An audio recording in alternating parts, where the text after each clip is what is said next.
All right, we are live on YouTube. Finally, if you have made your way over to our YouTube channel, thank you for finding us over here. I know our fan club is excited about this, and it's a brand new venture for us. We're actually trying to broaden our fan club appeal here in Middle Tennessee. So, guys, we want to just thank Mickey Spagnola for joining us once again for our annual preseason fan club chat. Thank you, Mickey, for joining. Oh, it's always great to be with you guys. And we hit it on a really good day because after the preseason game yesterday, it's no practice day to day. So we're a little bit more leisurely, not having to spend 2.5 hours watching a practice and doing interviews afterwards. So this is a perfect time to have this chat. Fantastic. I know we got a couple people on so far. They see them coming on more and more. So, Kenneth has joined us. Carl has joined us. First of all, I just want to give a shout out to Kenneth Dameron, who is watching this from a hospital bed. He is going to have a procedure tomorrow. So, Kenneth, all of our prayers are with you and know it's going to be just fine. And we'll look forward to seeing you at one of our watch parties and actually coming to Dallas with us this year. So, can't wait to see you there. That's a real trooper there. Well, you better believe it. Joining us from the hospital, huh? Yeah. Well, if you're a fan, you're a fan, right? It's not easy sometimes.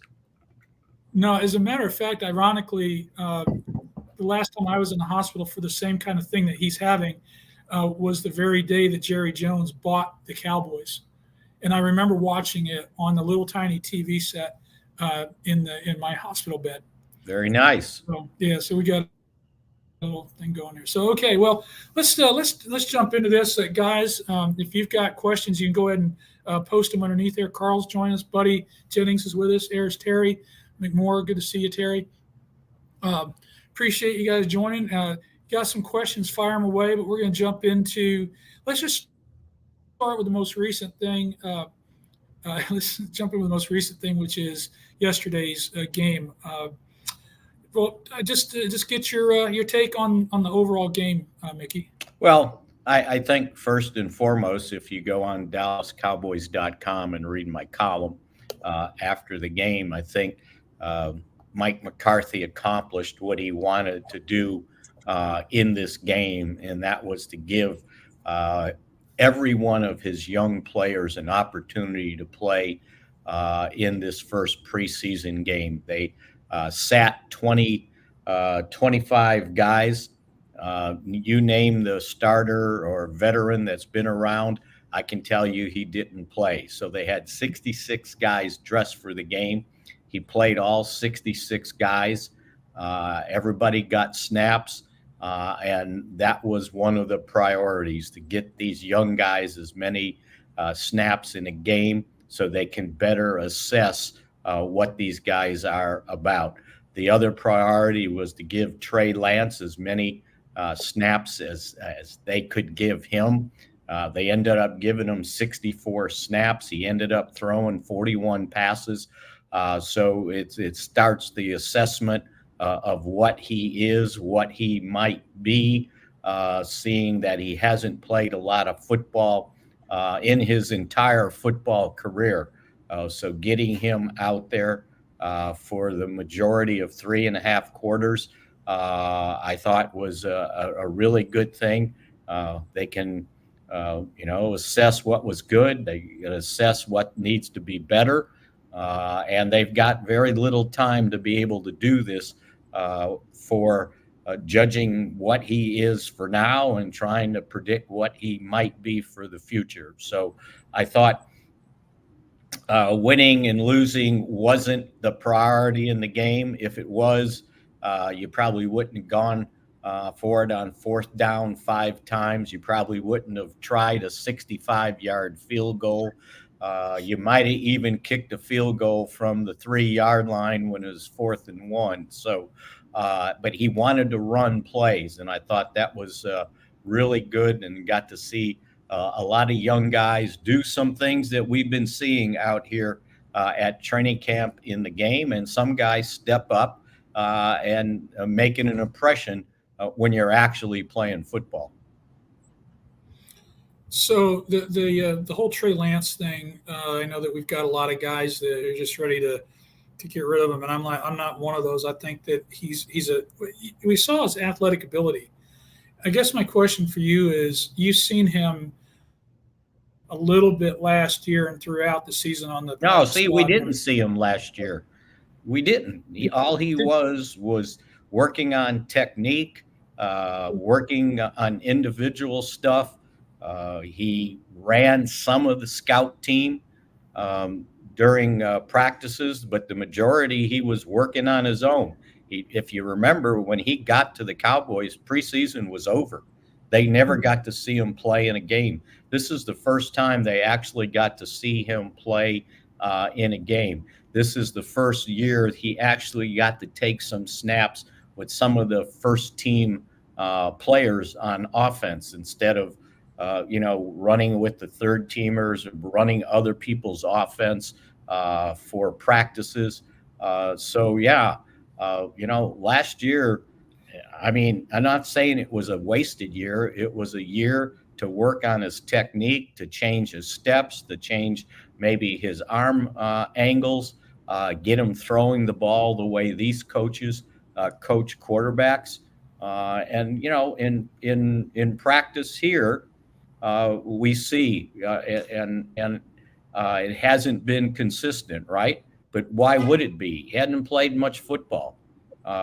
Yesterday was the first time he played in a game since last August. He has not played in a real football game since September 18th of 2022 when he broke a bone in his ankle. So if you're playing quarterback, you got to play. You got to get reps.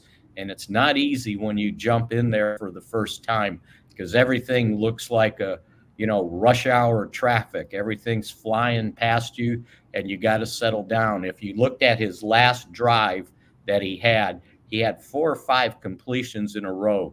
He hit his back foot and the ball was coming out and it was coming out accurately. So I'm sure the coaching staff here in the front office can't wait to see the next game if there's improvement when they play against the Raiders next Saturday. Sticking with the offense, and guys, if you have any questions for Mickey, please post them up, and we'll just kind of move right along. But sticking with the offense, I guess one of the other big concerns was what was going to happen at left tackle, and we had. You're gonna have to forgive me for the name. Our starting left tackle yesterday, Ogadbu. Chuma Adoga. Help me with his name. Adoga. Okay. Adoga. I understand that he got banged up a little bit, and then we had Guyton in there towards the end. They need. I'll get to this real quick. They need Tyler Guyton to improve to the point he's the starting left tackle. Adoga is no better than a backup swing tackle, if that. And now he's in a boot. I haven't heard yet the assessment from the MRI on his big toe. But he was in a boot after the game, so we'll see where that one goes. But the plan was to get Guyton a couple series. He had missed 3 practices this past week with a chest cold. Wasn't sure if he was going to play much at all, so he was sort of on a pitch count. But it was good that he was able to get in there, get his reps, get out. You saw Awesome Richards kind of going in there and not to wear those guys out. Earl Bostic took some snaps at the left tackle position, but they desperately need Guyton to be the guy they think he can be, and he needs to be it immediately to help with that left tackle position. Right, and you don't have any concerns that he's going to be ready? Well, he needs to be ready. I mean, what other choice do they have? Because if it's Adoga, they got problems. Right. One of the things I noticed yesterday watching the game was that there was, at least I didn't see any bad snaps from our center. Brock Hoffman's been awfully good. To the point where last week, talking with Jerry Jones, basically said he's a starting center. He didn't coin him our starting center, but he said he's playing well enough to be a starting center in the NFL. So right now, it's his job. I thought he played well the few snaps he got in the first quarter of the game. And then even when Cooper Beebe came in, I thought he did a nice job. There were no problems with the snaps. He missed one block assignment, I noticed, but other than that, he was pretty efficient. So I think the center positions at this point is in pretty good hands. When we looked at, we're just going to jump to the other side of the ball, I think. Well, obviously 4 turnovers or 4 interceptions. That was pretty good. Actually 5. They robbed them of that 5th one with Right. that defensive holding call that had nothing to do with anything that was going on in that play. But yeah, Right. it was good to see getting their hands on the ball. On the defensive side, I saw a couple times where we blitzed. Looked at, and from my perspective, it looked like it came from the A gap. It looks like they were trying to bring a couple different people. Is that something we're going to expect to see a lot with Zimmer and the this blitz package that he's putting in? Yeah, I don't know how much you're going to see it. Remember, they're just kind of practicing things in this game. It's not like they're, designed things to try to beat the Rams with. They're just practicing their own stuff. But yeah, you're going to see, if you look at Mike Zimmer in his defenses, the linebackers have always been very productive. He kind of puts them in situations for them to succeed. They signed this guy Vigil last week, beginning of the week, and I didn't realize it, but at one point when Mike had him in Minnesota, the starting 3 linebackers were Eric Kendricks, Anthony Barr, and Vigil. So I know that he's a little older, but he's got some experience, and you saw him moving Overshone around. You saw that Willie Harvey, the UFL linebacker they signed, had led the UFL last year in tackles, not his team, the league in tackles. He's a smaller guy, 5'11", 230, but he was pretty active at the linebacker spot too. So, I think that's one of the things that has to improve because if they improve their linebacker play, they'll improve their ability to stop the run, which was the detriment of this defense in the 6 games that they ended up losing. Right. So Buddy Jennings has asked, are they going to try Deuce Vaughn out on kickoffs with the new rule? Well, Buddy Deuce has been out with I think it's a hamstring injury. He hadn't practiced all week, but they did have him back there with Turpin. But I think one of the things they're also looking at is how much Turpin might end up playing as a wide receiver. But they certainly want him returning of teams that are going to kick the ball in play. But the other thought at that new kickoff rule is if you can sort of predict where the kickoff is coming, you try to get your best kickoff returner back there. You're going to have 2 guys back. And if the second guy, you probably want him more of a big-bodied returner that can help block. So you would have an extra blocker in your return scheme. So there's a couple schools of thought that they're experimenting with right now, but I don't know that you want 2 small guys, Turpin and Deuce Vaughn, back there returning kickoffs when one of them probably not going to be much of a blocker. A question from Dallas Anderson, who is not on the chat. He's having an issue trying to get on the comments, but he sent it to me. He said, what do you think about the rookie linebacker from Notre Dame, Marist Liufau? Liufau, yeah, they like him. You saw him out there. He's very active. He's good in dropping in pass coverage. They're very happy with that pick right now. But again, he's going to play 3 linebackers. And that third one, if it's not Micah Parsons, then Liufau or Overshone, depending on what you're looking for and what the down and distance is, I think you will see a lot of those guys in games. They really like Leofau. Thought they hit on that draft choice, and he's a rookie now, but he has some skills that they certainly can put to use. That's a good question because that linebacker core has to be better than it was last year after Leighton Vander Esch got hurt, and they tried to fill that third spot in a lot of situations with, as I call it, skinny ass safeties instead of a true linebacker, and they paid the price against the run. They did indeed. You mentioned Overshown a couple times, and so Overshown last year was a real huge disappointment because he was a guy that I really thought could help the defense a lot, and he got hurt obviously, and now he's back, and he looked really good yesterday in the short period of time that I saw him out there. What's the coaches and y'all's perspective on him during camp this year? Well, think about this. Yeah, think about this. That's the first game he's played since his last game in college at Texas. So that would have been, a year ago, January. Right. So again, they've been easing him into the practices, giving him more and more reps as they go, coming back from that torn ACL.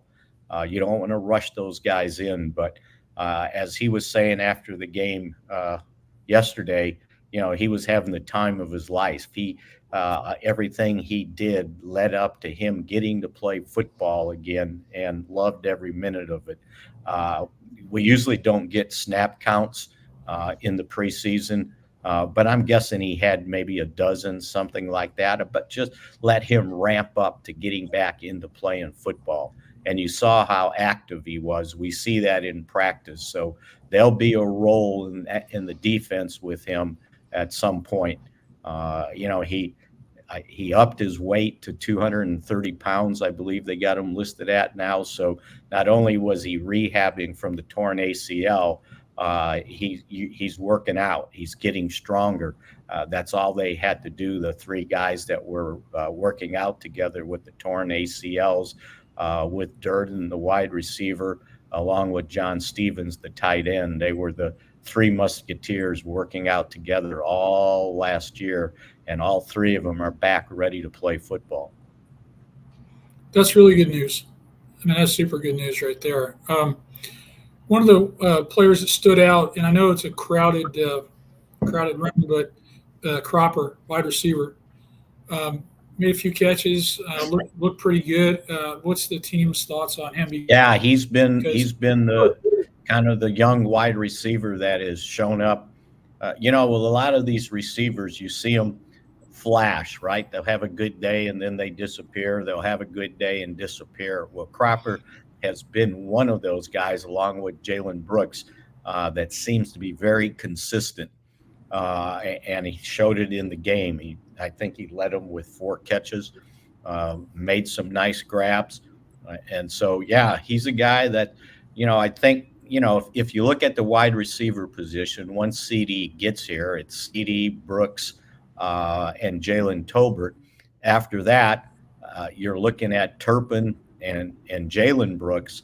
Now, can Cropper either, beat out Jalen Brooks or force him to keep 6 wide receivers? If nothing else, they got to hope that they can get him, if he doesn't make the 53, onto the practice squad, and then you get 3 elevations, and depending on what you need per game, if somebody gets hurt, I think he's somebody they can turn to. So, yeah, he's gonna give them something to think about at the wide receiver position so far, if he can keep it up. Yeah, I would love to see us. I mean, I know adding an additional player at a position kind of takes away from another one on the roster, but at the end of the day, you want to be able to use everybody's talent, and if he can turn out as good as what he kind of flashed a little bit, I think he keeps it. So well, and you'll have, and the other thing you've got to consider when you're thinking about that is, can I get him through waivers onto the practice squad? Because if you can't, And you never know. We got a long ways to go yet. Injuries do happen. You're still a month away from opening the season, or just about. So yeah, Right. he's a guy they're gonna have to do some thinking about. One of the things that has happened with CD missing is Jalen Tolbert's got better reps. Turpin has been the slot receiver a lot in practice. Obviously, those guys didn't play, so that should tell you something about what they think of those two players right off the bat. Right. So Buddy Jennings, I knew he was going to ask. I was holding off asking this question because I wanted him to ask it. Okay, I have to ask: are they going to try and get a veteran running back other than Zeke because he's the veteran running back, or are they going to play what they've got? Do Well, they have? they made an effort to bring in Royce Freeman, who's a veteran running back. He kind of fit that role, and now he's out with a groin injury, and so he didn't practice all last week. And that doesn't bode well for a guy that signed a 1-year deal for the veteran exception. I thought he was kind of showing he's got a little something during the early part of training camp, but he missed all last week. And guys like that can't, it's not their fault, but they can't afford to miss time. But I don't know if Buddy has a veteran running back out there that he likes. But again, this running back by committee is forming. Ezekiel Elliott right now goes out first in the rotation. Rico Dowdle continues to show he's got a little something. Hunter Lipke, they're using him in an expanded role and sometimes in a one-back set in nickel situations. And then I think there's probably room for one more. And so we'll see if Freeman gets back, if Malik Davis can convince him that he deserves to be on the 53-man roster. We'll see what happens with Deuce Vaughn. But again, from watching practice, the running the ball has not been a problem with these guys. I'm telling you, Zeke still has it. All right. He may not be able to give you 250, 300 carries a game, but I bet for, less than 200, 150, he's been popping through holes. He had a really good practice Thursday when they practiced against the Rams, which, by the way, they just announced they're going to have another practice with the Rams on Wednesday. That wasn't planned, but I think they liked the work they got in last Thursday, and so they're going to practice with them again out here in Oxnard on Wednesday. So your veteran running back is Ezekiel Elliott. Yeah, buddy, if you got an idea or got a name, add Rob, they should have kept him last year. I understand it was a salary cap deal, and that was fine, but they should have signed him to what the Patriots signed him for 1 year with incentives because they missed his power. They missed his leadership. They missed him in the locker room. They missed him on the goal line. And so I think they rectify that by bringing him back for this season. Let me ask you a question. That's an interesting thing. Do you think that last year when we got into the playoffs against the Packers, do you think how much of that loss could be attributed to us not having Zeke or having a Zeke type back there? Well, because Dak struggled a lot, and I was just curious if you thought. Put it this way. Yeah, I know. And the fact that they scored 32 points, they scored them late, right? They struggled defensively. When's the last time you've seen a tight end catch a pass wide open with his back to the end zone, and he was so wide open he didn't need to turn around until he caught the ball and then go untouched for, I don't know, was it an 80-yard touchdown? It seemed like it. It was probably 40.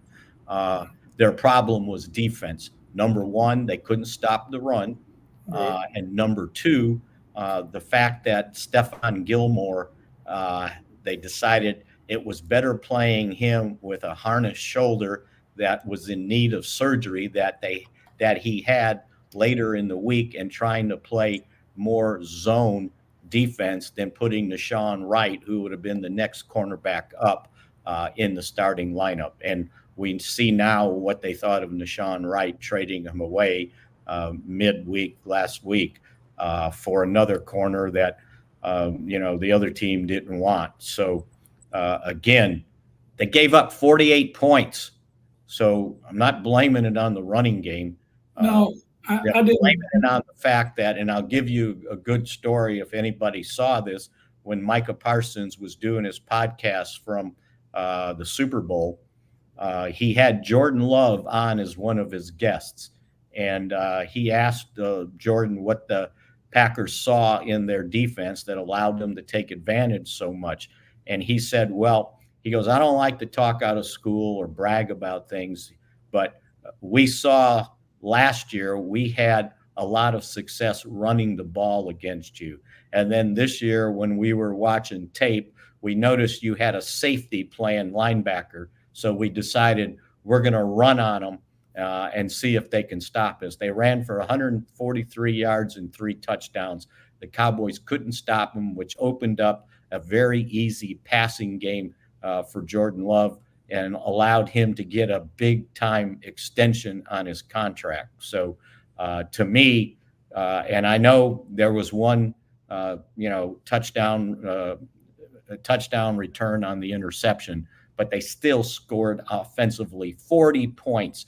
And I challenge you to go and look at quarterbacks and the big-time quarterbacks, what their record was in playoff games when the defense or the team gave up 30 points or more. Yeah, I'm sure it's staggering, but everybody wants to point out Dak's 2-5 in playoffs. Well, 3 of the losses, the opposing team scored at least 30 points. Yeah. Well, again, I'm like I said, I'm not completely sold on where we are with that. I don't, in terms of where we're going with a contract for Dak. Either are we gonna sign him or we're not gonna sign him. It's one of those things that's CD's got to fall first, and then because if I'm not mistaken, after this year, Mike is in his final year, right, in 2025. No, he's a 5th-year option next year. Right, that would be his final year, right? Yeah, in 2025. You said after this year. Yeah, right. Yeah. And then they could franchise him. Or yeah, and they could. I don't know if they will or if he would want to play on the franchise tag, but he might. What choice would he have? Not to play at all and not get paid? What is it? What's the rule? Is it like they can sit out so long on a franchise tag and then they have to come in and forfeit the whole season or something? There's some kind of, I don't know what that is. I forgot what the date is. But if they sign the tag, they're under contract. Right. Yeah, true. Just like people forget, CeeDee Lamb's under contract for that 5th year. The Cowboys picked up his 5th-year option. Right. 17 guaranteed $17.99 million. So let's call it $18 million. In 18, you get paid per week. That's $1 million a week, right? Right. You think he's going to forfeit $1 million a week and hold out during the regular season? Ain't going to happen. No, absolutely. Who was it? There was a Pittsburgh Steelers running back a few years back that did that and lost out. I forget how many millions of dollars. And then when the season, because he never came back in. No, he didn't. And then he was never the same running back again. Right. So there's a lesson learned there, I think. Well, you hope somebody learned it. You hope the agent learned it. Right, for real. So we're looking at we're talking about CD. Do we have any updates on any contract offers where they stand? They're exchanging offers. They'd sign him tomorrow if he's probably signed for what they're offering. Right. But again, and to clarify what Jerry meant by saying, there was no urgency to get him signed. He wasn't going to play yesterday, right? Just like the other guys were. And he reminded everybody the reason he said there was no urgency is he's under contract. So it's up to him. Does he want to forfeit money? Look at it this way, and maybe this happens when we get older. say the signing bonus is, I don't know, 60, 70 million. He could put 60 or 70 million dollars in the bank right now. Right. And I bet you're a better financial guy than me, but even if you just put it in the bank at 5% interest Right. every day, how much money are you forfeiting on $50 million? Yeah, that's a good chunk of money. Plus, you're in Texas, so you're And not he's got no state income cats. And what's his alternative? Not play at all and give up right. $18 million? Right. Dallas Anderson. Right. Yeah, I agree. He'll be there. I mean, I guarantee that. But it's just it's just frustrating that everybody's all up in arms over it. Well, the problem is most people don't remember the '90s when every year the Cowboys had two or three players in contract disputes. You remember Emmitt Smith missed two 2 games. entire training camps and two games. Right. Michael Irvin 1 year signed the week of the season opener, missed all of training camp. I mean, they've had holdouts before, and those guys needed contracts. This one, he's under contract. He's just Yeah. looking for an extension. And I don't blame him. No one wants to play in the final year of a contract, right? Because you're taking a chance. But again, you're also taking a chance working out on your own. And what if you suffer some sort of injury, and it's considered a non-football injury? You're on your own to get healthy, and on top of it, you don't get paid if you get put on non-football injury. Right. Well, like you were saying earlier about banking the 60 million bucks right now. Even if you bank the 60 million dollars today, and you go out on the field tomorrow and something happens, at least you got 60 million Well, dollars sitting. think about the chance Dak Prescott took when he played that last year, or on the franchise tag, and got hurt. What if it was a season-ending injury? Or a career-ending injury. Right. That's your last contract, right? Because Yep. you got no, uh, uh, you have nothing to show for going forward. So you Well, got to think about having some sort of guarantees in that deal. Dallas Anderson asked another question about John Stevens, the tight end. Yeah, how's he looking in camp? What's your Yeah, impression? he's looking really well. And again, he's one of those guys, they're taking their time ramping him up because they know he, didn't play any football last year. So, but again, he showed up in the game. You saw him running routes. They're probably going to end up keeping four tight ends. And there's probably a couple guys that are going to get picked up by another team. You can't keep them all.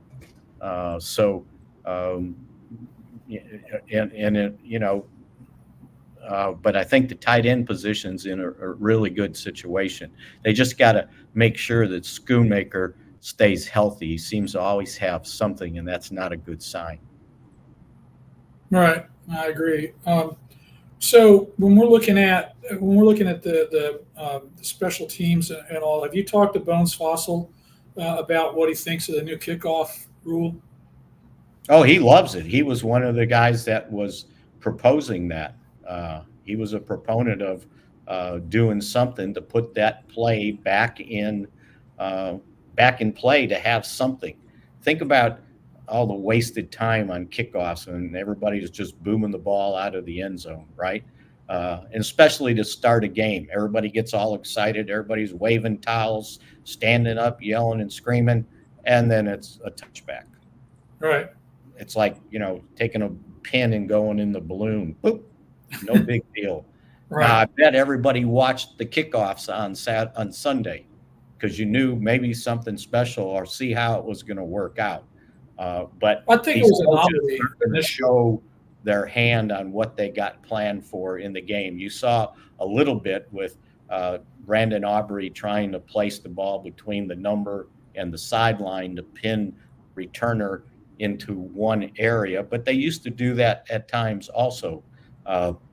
Right. The last thing you want to do, though, doing that is kick the ball out of bounds and then they get the ball at the 40 instead of the 30 on a touchback.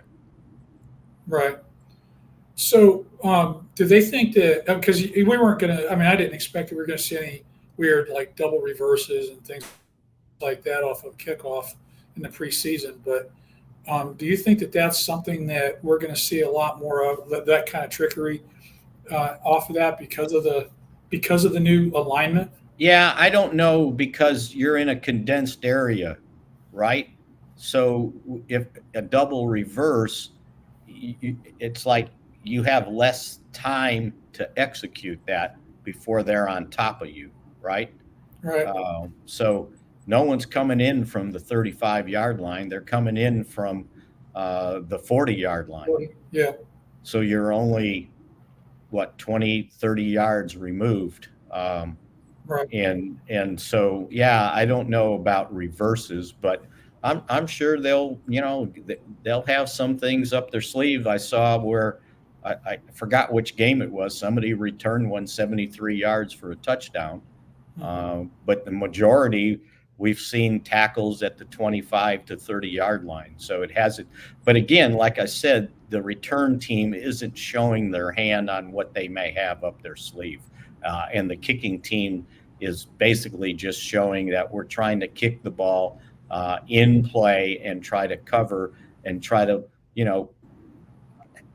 cut down maybe a half a first down and get them down at the 25 instead of them getting to the 30. Right. Okay. All right. I think there was another question. Nope, that was the same one. Sorry. So we're looking at opening day in Cleveland. How do you think we're going to do when we get to Cleveland? And are you confident that we're going to have a team that's going to be competitive this year? Oh, yes. I mean, how many teams out there have 10 Pro Bowlers returning? I don't guess many. I'll say none because I think that was the most of any team last year, right? So despite their losses, they got 10 Pro Bowlers. And if you count Trayvon Diggs, that's 11, right? Right. Because he didn't play last year. So that's an addition. Having Zeke back out there, a former Pro Bowler, to me, is an addition. So Eric Kendricks has been to the Pro Bowl. There's another kind of guy in his career that's been to the Pro Bowl. So it's not like they got this dearth of talent. This still is a very talented team. The quarterback, what did he finish in the MVP voting last year? Second? Second. Okay, Second. Micah Parsons was third, I think, Right. in Defensive Player of the Year. So they got some talent out there. Now it's a matter of having some of these young guys step up, especially on the offensive line, and be productive.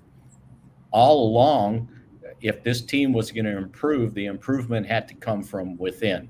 They need some of these young guys to step up and be players. We talked about Overshown, right?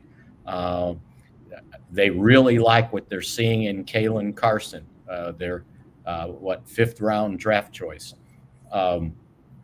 They need Marshawn Nealon to step up. The injury to Sam Williams was just a killer.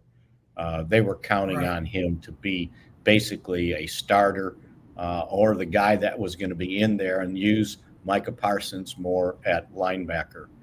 Losing him really hurt, but they need Nealon, and he has shown here in practices that he's a pretty good player to man that other defensive end spot. And he's, slated to be the starter if Micah Parsons not in there. So those are the type of things they need to take place for them to have an opportunity to try to get back in the playoffs a fourth consecutive year.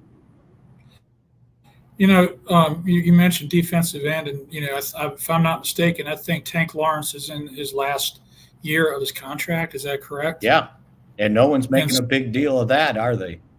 Well, that was my next question. He still is what he was. I don't know. I don't think he's diminished much at all in his Right. ability, and we're not talking about it. and nobody in camp is talking about it, are we just going to just say, okay, thanks a lot, and pat him on the butt and send him on his way? Or, and do we have Well, a plan? somebody asked him a week or so ago.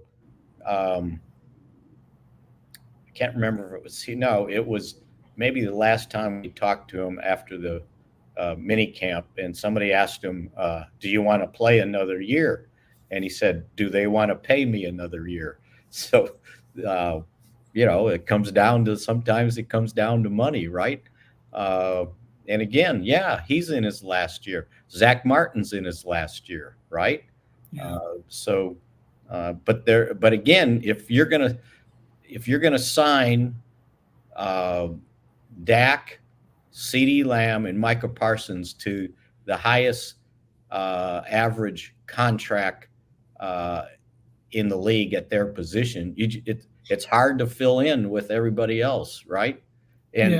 And I think someone did a study, and I saw the most anybody uh, on any team this year had as the highest paid player at their position was two. Nobody has three.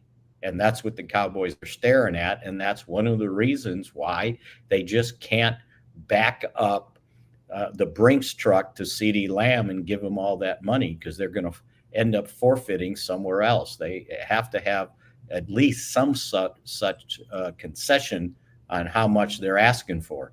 And for the people out there that are just saying, well, just sign them, just sign them, you know what you got to pay them, they don't know what they're asking for. And Right. everybody says, well, Jefferson got 30 average of 35 million. So if I'm CD's agent, I'm asking for 40, because the least I'm taking is 35, right? And if Right. anybody's ever done a negotiation in your life, you always ask for more, and then you kind of come down to a middle ground. That's my entire life is negotiations. Right? And think about it. I tell the story all the time, and if anybody heard it on the podcast, so be it. But when we bought our house 20 years ago, we saw what the asking price was, and was like, no, we can't do that.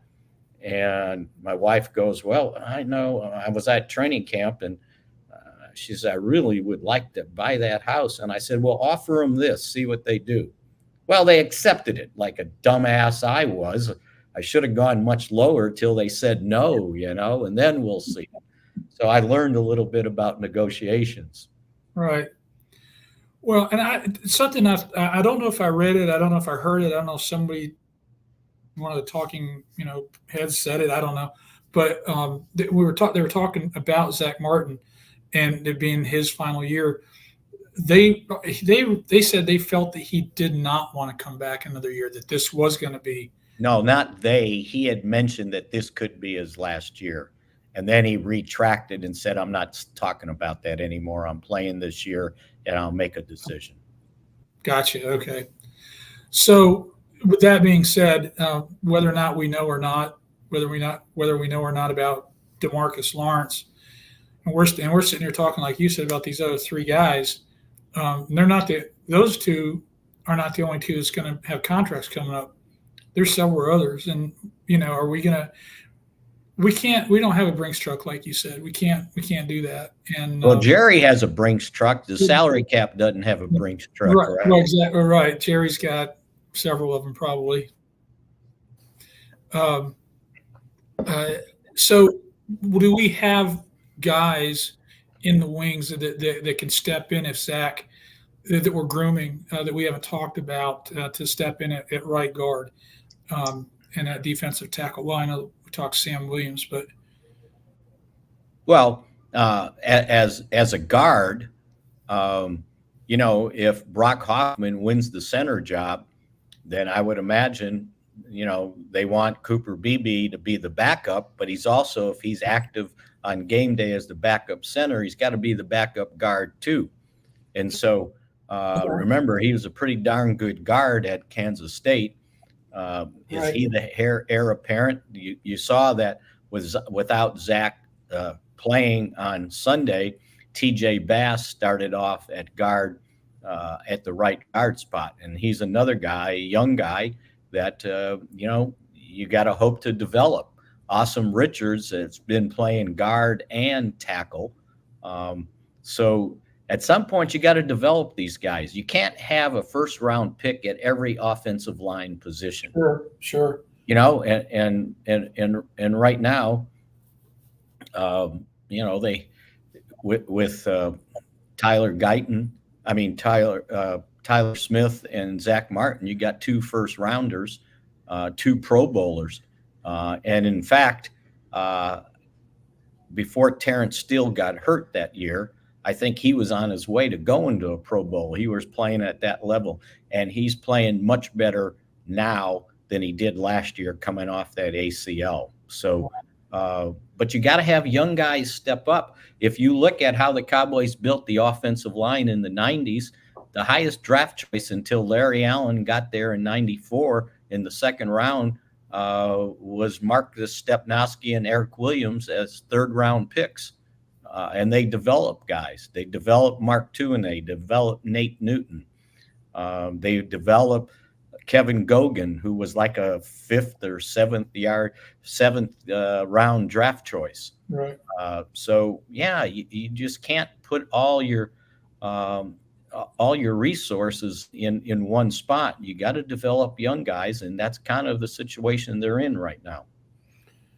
Did Josh Ball have a terrible game, or was it just me yesterday? I don't know that either he or Waletzko will make this team. He's just, I don't know. He's had good days at guard in practice, but yeah, I don't know that he had a great game. I don't know that Waletzko had a great game. Yeah. He's been struggling here in training camp. So, hey, you either produce or the young guys are going to unseat you. Right, exactly. One more thing that I had on my agenda to talk to you about, and that was Mozzie Smith. The only thing I saw yesterday that concerned me about Mozzie, I thought had a pretty good game yesterday. I thought he did pretty well. I didn't see him get blown away. I didn't see him struggle a lot. One thing I did see was that on one play, he did kind of get pushed aside and left a pretty big hole up front. But other than that, I thought he did pretty good. I think his pursuit on that, was it the screen pass? Yes. Was or a pitch out, one of the two. Yeah, one of the two. I thought that was kind of eye-opening because he did a lot of that out at Michigan. Yeah, no, he's had his moments in training camp where you say, okay, I think he's got it. And then it's like, then he has kind of an okay day. Yeah, he had three tackles. I thought he held his ground on double teams, which you want him to do. That position is not made to get big stats. It's to help other people get stats. And if he can hold down the fort, now that he's put on a little bit more weight and do what he did at Michigan, then he can be a productive player. They need him to be a productive player because I'm not sure what they got behind him. The next guy up sort of is the 9-year veteran Carl Davis, and he's a guy that's just kicked around. So I don't know that you want to rely on him anytime to, have to play 40 snaps in a game. So, yeah, I thought Micah Parsons said it best about Mozzie when they asked him, what do you think he can be? He goes, it's not what he can be, it's what he has to be. And we need him to be this year because Micah knows if Mozzie's doing well, that helps him out, even if he's at defensive end or linebacker. So they need him to step up. You can't whiff on a first-round pick like that. Although, when you look at it, he was a first-round pick, but he was the 26th pick in the draft. So it's not like he was a high pick, right? I think I thought there was 3 defensive tackles taken before him. I think someone said that he had a second-round grade, but he was taken in the first round. It happens a lot. So yeah, they said the same thing about Travis Frederick, right? Well, yeah, that was Travis Frederick. Yeah, well I'm saying though, this stuff about people pointing out, well, he had a second round. Okay, well, what if he had a second-round grade, and when they got to 26th in the second round, was he still going to be there? Right. No, I'm not arguing although I would have rather taken Joey Porter Jr. at that point, but whatever. It's not. It's just me. But I think I see some improvement from Mozzie. At least from what I saw yesterday, he did some things that I didn't think he'd be able to do, and hopefully he's able to take on double teams and tie him up. And well, it's a lot easier when you're not 280 pounds. yeah, Got in him to lose weight like he did. I think he's at least back to 300. I think he said his ideal weight was probably 310, 315. It's one of those touchy subjects. No one wants to say how much he weighs. yeah, no, I get it. Neither does my wife. But it's just one of those things. And, well, he's going to be better at a heavier um, weight because he's going to be doing what he needs to be doing. Well, you hope he's getting stronger too. Yeah, not just putting on weight, but getting stronger. And he's harder to move at that point. So right, exactly, right. And that's what is going to be the key to his success or failure in this league is just holding down at the line of scrimmage. So, with a couple minutes left, let me ask you: we got 2 more preseason games, and then we're ready to cook. Who do we? And while we watch, well, matter of fact, I just put a plug in right now. Y'all need to go to DallasCowboys.com and watch the training camp videos. Watch Mickey's mix shots to get a lot of good insight. I think you're with Nate Newton right now. Nate Newton and Savannah Humeler. Right. Bill Jones will return when we get back to Dallas. Really good insight there, all across the Cowboys platform. Yeah, and don't miss going on DallasCowboys.com for. I'm pretty sure they have the pregame show an hour before kickoff. You Absolutely. Can watch it there, and you can hear what Mike McCarthy has to say. You can hear what Jerry Jones has to say. It's pretty informative show as the pregame show.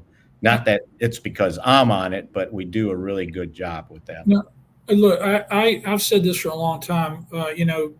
Yes, to go to a Dallas Cowboy game is probably more expensive than going to any other NFL game. The tickets are more expensive, hot dogs are more expensive, all that kind of stuff. But I will say this: that the Dallas Cowboys do a great job of engaging the fans. When you go to a game, it's a whole event. It's not just a game.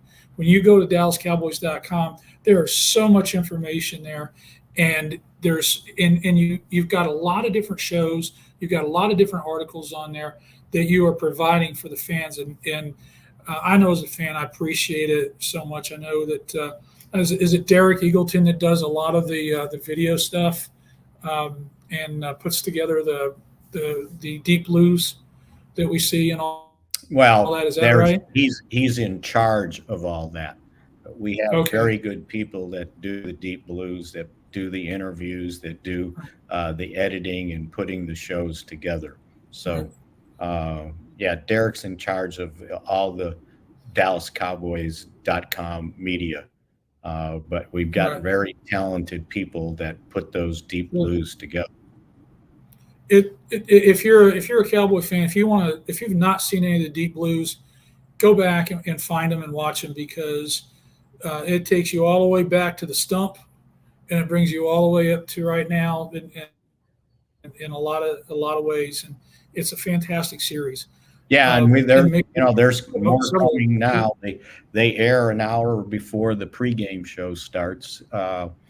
And I believe you can get them afterwards, either on the website, or you can watch them on the website, or you can watch them on the Cowboys YouTube channel. Right. Well, I'm telling you, it's so much information, and I don't know how many Cowboy fans take advantage of it, but there's a lot of it there. Mickey, I want to be respectful of your time. You've given us almost an hour again. Guys, I'm going to give you like a 1-minute opportunity to shoot one more question. And if not, we're going to let Mickey get back to his California dreaming out there. Go outside where it's 70 degrees, right? Yeah. We're still stuck in the South. Well, the mornings, get up and try to take a bike ride most mornings, and you, the first couple weeks here, it was like 58 degrees at 6:30 in the morning. Lately, it's gotten a little warmer. It's 62 degrees now. So, uh, Really. I, if I, other than having to pay state incomes here, tax here, I don't know why people leave this area. That might be a pretty big one, but you're right. Yeah, yeah. Um, some guys are chiming in with thanks and appreciating you doing all this. I'm going to be joining you out in California next year. I guarantee you. I'm You going know to make that what happen. I Rob, what I always tell people is you can come out here. You don't have to watch practice every day, and practice only lasts 2 hours. There's so much other things to do in this area. I mean, one year I came out here on vacation before we started training camp just to do all the things I see you can do out here that you don't have time when we're in training camp. It's a lovely area. It's out of the hustle bustle of LA. Yeah, it's a great area. I could work for the city of Oxnard trying to promote this area. I bet you could. Well, and we're going to see you. Hopefully, we'll see you for dinner on Saturday night, the week of the second game, the Before the Saints game? Saints game Saturday night. Yeah, if you can make it, we would love to have you. I think we have like 17 or 18 people coming again this year. All right. Well, it just keeps on growing, man. Come to the Star Sports Tours extravaganza the day before the game. I think you've done that before. I have, yeah, absolutely. So, all righty. Well, good being with everybody. Glad that they're at least interested to hear what I got to say. They don't have to agree with me, but I appreciate everybody joining us. No, we do appreciate you. And every year we ask, they ask, when are you doing the Mickey thing? And I said, well, I got to get hold of them. So, all right, my friend. Thank good you very to join much. everybody. Guys, everybody have a good evening. Okay. Thank you. And guys, don't forget, subscribe to this channel, hit the like button. That way you'll know whenever we're getting ready to do some more of these videos. We're going to be doing a couple more here before too long. So, all right, Mickey, go Dallas. Dallas Anderson says, go Dallas Cowboys and Stars. Yeah, there we go. Dallas. That guy's got his priorities straight. Yeah, I'm a Preds fan. Go Preds. I'll leave it at that. All right. Thanks. See you guys. Take care. Bye-bye. Uh-huh.